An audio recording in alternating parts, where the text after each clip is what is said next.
There is a law, the law of principle, that shows that we have to prove that the person who assists, the person who is a principal, intended the crime to be committed and did something to assist.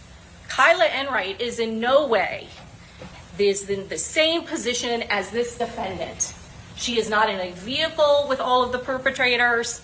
She is not stalking the victim. She is not in Tampa. There isn't any evidence other than a message to her while she's in another location to contact someone to find 6.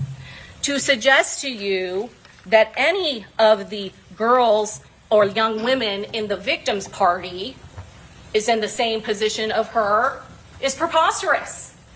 Nobody in the victim's party is doing anything but celebrating a birthday party. When you talk about beyond and to the exclusion of all reasonable doubt, to suggest to you that evidence from the defendant's phone only 3 years before this homicide has been committed, of where she says the victim in this case that she hopes he dies, to suggest to you that that isn't relevant to intent.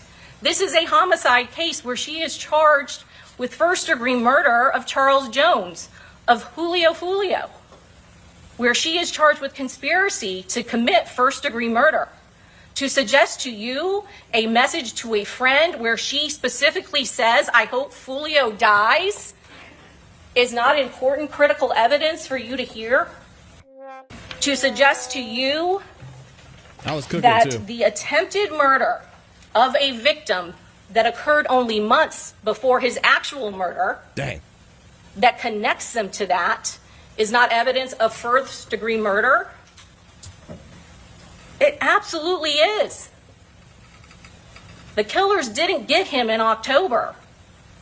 The rifle that was used to shoot him, that shot that projectile, that shot him in the foot, a casing was recovered from that scene. The fact that that is connected to the homicide to kill the exact same victim is absolute evidence of intent. It is the most powerful type of evidence of intent that could possibly come before you. Yep. And all I was saying, guys, was yes, she said she wished Julio was dead. She said all of these things. And again, this was a classic case, as Amy said earlier. This is a classic case of be careful who you surround yourself with. Be careful of your friends. Be careful who you associate with. Be careful what you say, because it could come back to haunt you. Terrible.